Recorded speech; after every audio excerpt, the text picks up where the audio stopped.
This is a busy signal. When you call the Nelson house and you hear this, it means one of four things.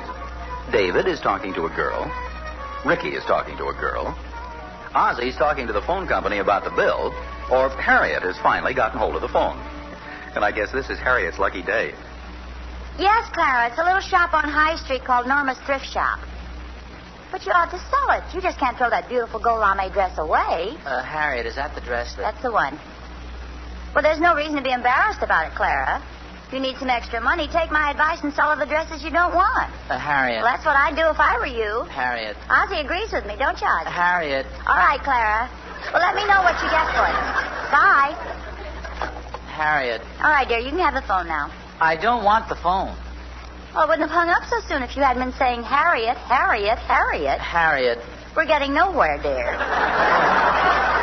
What are you trying to tell me? Harriet, I'm surprised at you. What was I doing? Well, giving Clara Randolph some advice. Well, what's wrong with that? She needs some extra money to buy a coat, so I suggested that she sell some of her nice dresses she has around and doesn't wear anymore. Well, I don't think it's up to you to tell her what you should do with her wardrobe. Besides, Joe Randolph liked that slinky gold lame dress. Yes, but Clara's put on a little weight and it doesn't fit her slinker anymore. Well, nevertheless, you shouldn't give people advice. Why not? Well, it always gets you into trouble. If they follow your advice and things turn out wrong, they always blame it on you. Yes, but I don't give that kind of advice. Well, you certainly do. I've heard you advising your friends on all sorts of things. Well, it's good advice. Harry, you just can't make snap judgments for people over the telephone. Advice can only make enemies, and I wouldn't give any. Is that your advice? That's my Harriet, I never give advice. I'll admit I used to, but I don't anymore. Well, don't get upset. Well, believe me, I know what I'm talking about. It's been my experience that when you give somebody advice, it always turns out wrong. Remember that time I advised Herb Dunkel to cancel his accident insurance? When was that? Right before he slipped and broke his leg. Didn't speak to me for 2 months. Hi, Mom. Hi, Pa. Oh, hello, Dave. Hello, dear. What's the matter? Oh, nothing. You don't look very happy. I'm just fed up with Stan Wilson. What's he done? Well, all last term he kept asking Betty Watson if he could take her to the prom, and she kept turning him down. I told him he was too anxious and he ought to wait a while. So this term he followed my advice and didn't ask her until last week. In the meantime, she'd made another date, and now he blames me. See, there you are, Harriet. There's a perfect example of what I've been talking about. What have you been talking about? Giving people advice. You only lose friends. That's exactly what happened to you, David. Well, no, it isn't. Stan was never my friend. There's no chance of his ever being one now. Oh, I don't care. If I wanted him for a friend, he'd have been one long ago. What I'm trying to impress on you and your mother is that you just shouldn't give advice gratuitously. You understand? Everything except gratuitously. Harriet. I don't know either. If Mom hadn't asked, I would have. Well, if you want to know what it means, I'd advise you to look it up in the dictionary. How can you gratuitously advise him to look up gratuitously in the dictionary when you're against anyone giving advice gratuitously? Well, you know I mean that in regard to important things. Money, domestic problems. If I'm not mistaken, there's a quotation. Ricky, are you in the den? Yeah, Pop. Would you bring me a copy of Lord Chesterfield's letters? Regular or king size?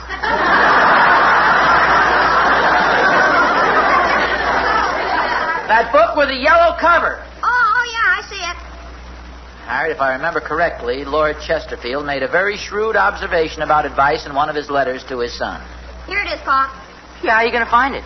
Well, I spilled some water on the page and it's wrinkled. Now, here it is.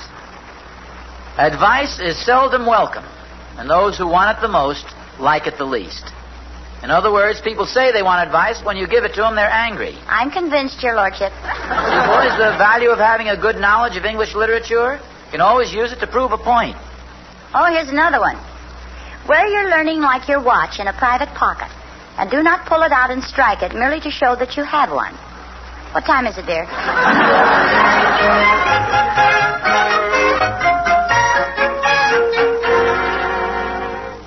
Yes, I understand the whole problem, Helen, but I just can't give you any advice. Good girl, Harriet. But, Helen, let's put it this way. Suppose I called you up and told you that my best friend gave a luncheon and didn't invite me. What would you advise me to do? Harriet. No, I wouldn't do that. No. No. Yes, that's right. That's what I do. Well, thanks for the advice, Helen. Bye. Harriet, you cheated. No, I didn't. She gave me advice. You heard me ask her what I should do if my best friend didn't invite me to a luncheon. Well, nevertheless... Come on in, Thorny. Come in, Thorny. Oh, hello, Harriet. Hi, Oz. Hello, Thorny. Harriet, you're just the one I'm looking for. It looks like rain, and Catherine's not home. Think I ought to take our wash in? Oh, don't ask me. I don't want to lose my friend. What's the matter with Harriet? Nothing. Oh, she's probably tired. You ought to take her out to dinner tonight. Thorny, when I want your advice, I'll ask for it. Okay, Oz, don't get mad. I still love you. I'm not mad at you. Good. Then I'll help myself to a cigar. Hey, get your hands out of there. Didn't last very long, did it? Mind if I smoke my pipe? No. Got any tobacco? Thorny, what did you come over here for? Looks like nothing. Oz, you're a pretty good businessman. Thank you. You'd have to be. You're such a cheapskate. All right, have some tobacco. Oh, thanks. What is this you're smoking? Shredded wheat? Thorny, fill your pipe and come to the point. Not your pouch, your pipe. Say, Oz, what do you think of the new cars? Well, most of them are pretty nice. You ever think of trading that old clunk of yours in and getting a new one? Yes? I've been thinking the same thing. I can get a pretty fair deal on a trade-in, or I could put about $75 for the work into the old car and drive it another year. What do you think I ought to do? Thorny, you asking me for advice? I know it sounds ridiculous, but I am. Well, I'm sorry, but I can't advise you. Oh, come on now, Oz. You're an expert on everything. Just ask anybody, especially you. Not that I can't advise you, but, well, to quote Lord Chesterfield, advice is seldom welcome, and those who want it most like it least. What does that mean in round figures? It means if I told you to buy the car and you bought it and weren't happy with it, then you'd be sore at me. Oh, you're advising me not to buy it, that I should keep the old car another year. No, I'm not. Well, then I should buy it. So what I'm trying to say to you is I won't give you any advice. Look, Oz, I can understand you're not giving cigars or tobacco, but advice is free. I should think you'd be throwing it around like crazy. No, Tony, I want to keep your friendship, and that's why I won't give you any advice. Well, what kind of a friend are you? Believe me, Thorny, this is the only way to preserve our friendship. Well, I don't want to preserve it if I can't even discuss my problems with you. Now, Thorny... I know what's wrong with you. You're chicken. You're afraid to give an opinion. Well, even if you did give me any advice, I wouldn't take it. So long, you spineless jellyfish.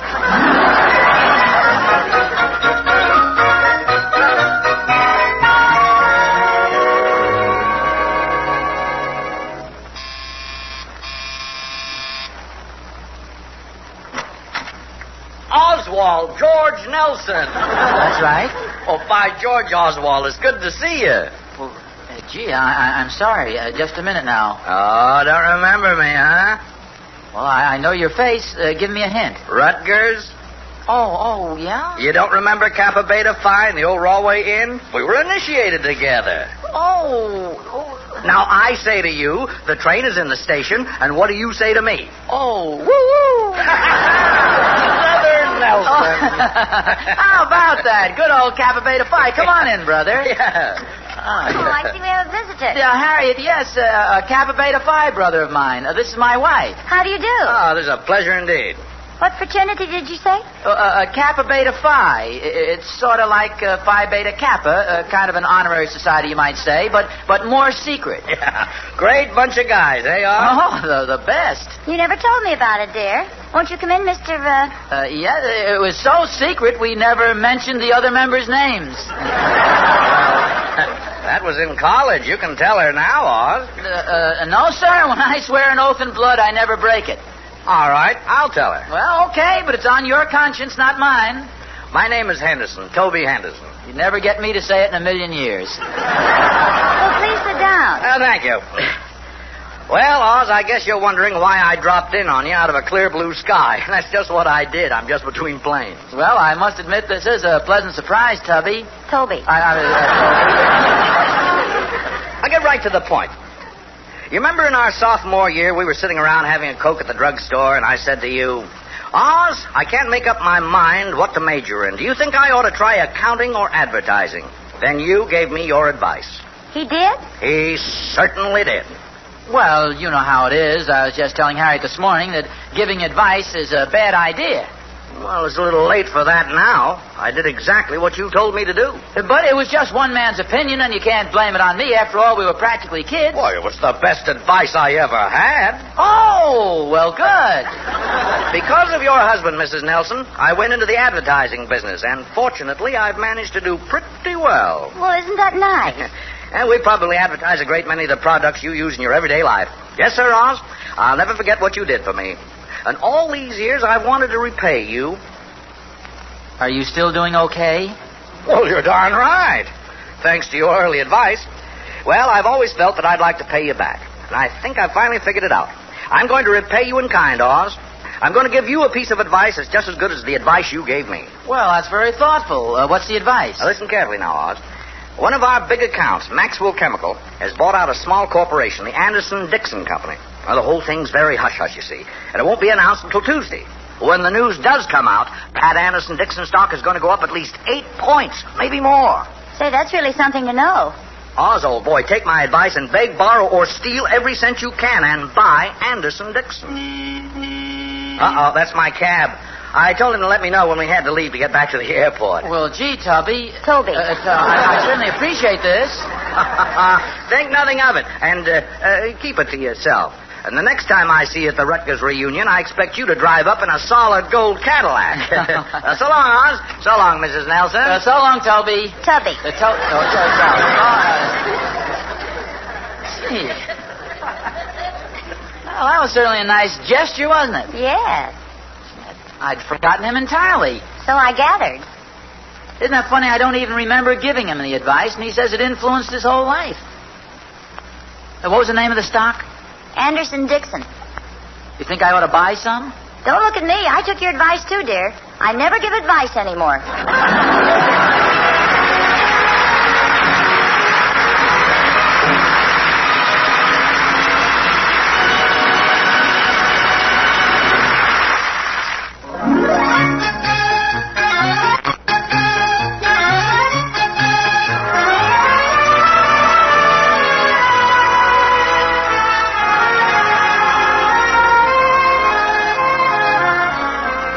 According to popular understanding, advice is an opinion recommended or offered as worthy to be followed. Well, according to Ozzie Nelson, advice is what you don't give any of to anyone unless you want to make an enemy of who was a friend. Now, of course, Ozzie never put it quite that way, and something has just happened which may mess up his whole theory. In college, Ozzie gave some advice to a friend who took it and became successful. Now, in return, he's given Ozzie a surefire tip on a stock. And since the man is a fraternity brother and a friend, Ozzie, who's a trusting soul, is checking up on him. Hello, is this Maxon, Henderson, and Rubicon? I want to talk to Mr. Henderson. Oh, he is out of town. Tell me, is he a tall, thin man who went to Lehigh? You know he's a short, stout man who went to Rutgers. Oh, he's a short, stout man who went to Rutgers. Tallies perfectly with your description of the man who was here, Harriet. Well, thank you very much. Just tell him I called. No, you don't need my name. I know who I am. That'll confuse her. Yeah, that was pretty clever. Well, I couldn't let him know I was checking up on him. Well, is he who he said he was? Yes, and I'm surprised. I'm surprised, too. Well, why should you be? The man comes here, he tells me who he is, and he's who he is. Then why did you have to call New York to find out? Well, it just didn't seem possible he could take my advice and do so well. You were good friends in college, weren't you? Oh, yes. Yeah. I remember once he asked me about... No, that was another fellow, and they got divorced later. Oh, that sounds like an interesting episode. Tell me more. No, it was nothing. Strangest thing, though... You know, the moment I saw this Tubby Toby guy, I knew him, but I didn't know... Well, but when he put his left hand in his right pocket, said the train is in the station, and I said, woo-woo, I knew him. You'd have to. He's got a sensational rating in Dun & Bradstreet's. He's the vice president of an advertising agency. How about that? Take advertising, I said. There's a tremendous future in it. You'll make a lot of money, I said. It's big business. You'll clean up, I said. How can you remember what you said when you can't... Well, it's sort of coming back to me now. You know, it's like a Hungarian dinner. It takes a while, but it's... Do you think that stock market tip is any good? Well, I looked up the stock in the paper. The last quotation was 4 1/8. Not very expensive. Harriet, do you think we ought to just... I have dinner out and go to a movie? It's a wonderful idea. No. I'm talking about the stock. Do you think I ought to buy some? I told you before, dear, please don't ask me for any advice.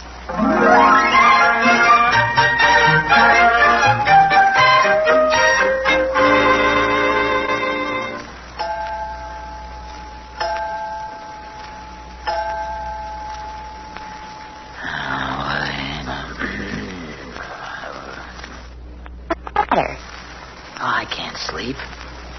I just don't know what to do about that stock. Harriet, do you think... Harriet? Harriet? Are you... Yes, dear. Well, go back to sleep. Harriet, how can you lie there sleeping when I've got this problem? Not sleeping. I wish I knew what to do. Well, maybe if I state the problem for you, it'll clarify things. Now, if you decide to put some money into that stock, you're going to be worried that it'll go down, aren't you? Yes. And if you decide not to invest any money, you're going to be worried that the stock will go up, aren't you? Well, naturally. Do you really want my advice? Well, I told you yes. My advice to you is stop worrying and go to sleep.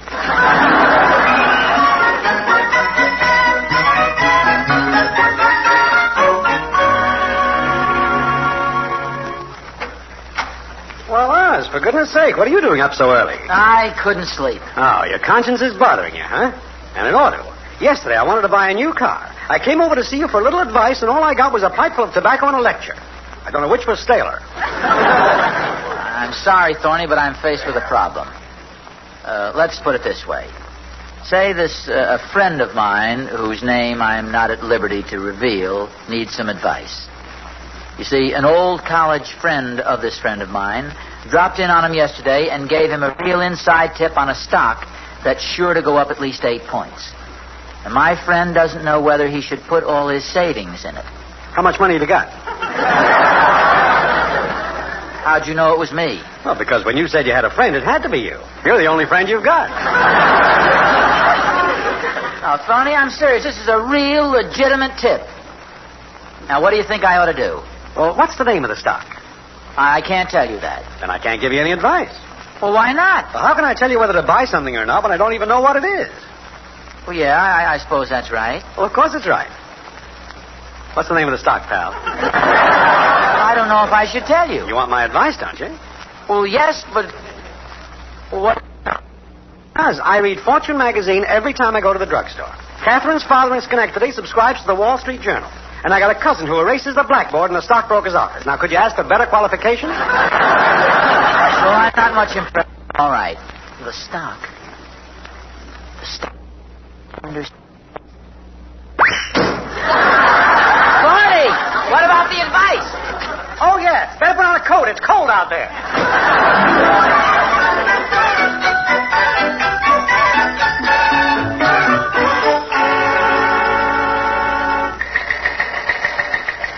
Anderson-Dixon Company, huh? Well, it's a small company. The stock has been more or less inactive for years. As a broker, I wouldn't recommend buying it.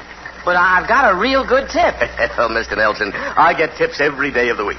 But this is really inside information. Oh, yes, of course. It always is. Take my advice. If you want to invest in stocks, do it on a good, sound, logical basis, not on a tip. Tips. But I thought it... I hope you haven't told anyone else about this. Well? Even though my business is giving advice, I try to give as little as possible. Believe me, you don't know how easily bad advice can make an enemy. Lord Chesterfield said... Yes, I know him very well. Hello? Oh, hello, Mr. Thornberry. Thornberry? Oh, give me the phone, quick. Hello, Thorny, don't buy it. Don't buy it.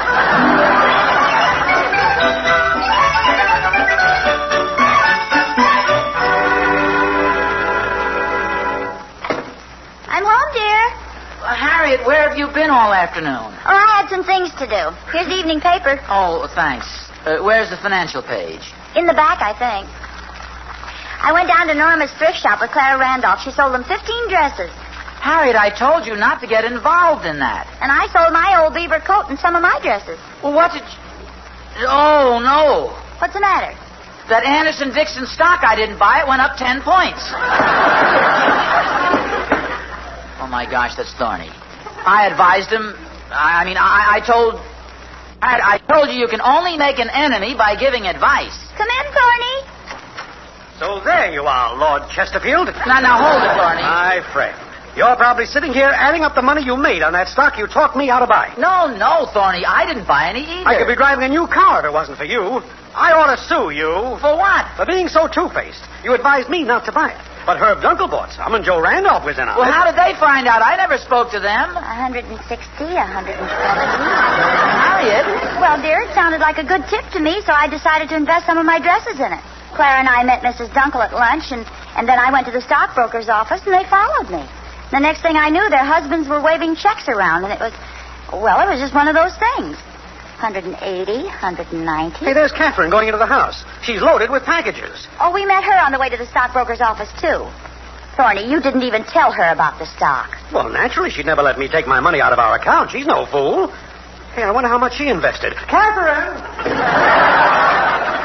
195, 200, 210... 210, not bad for a small investment. Gee, if I'd have invested some real money, I could have... You could have lost it, too, dear.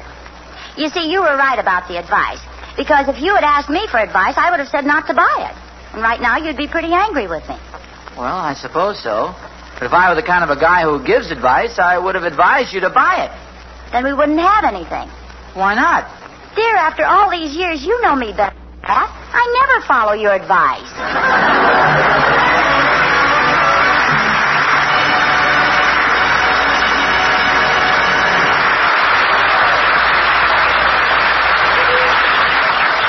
This is Vern Smith saying tune in again next week for another transcribed adventure of Ozzie and Harriet, starring Ozzie Nelson and Harriet Hilliard.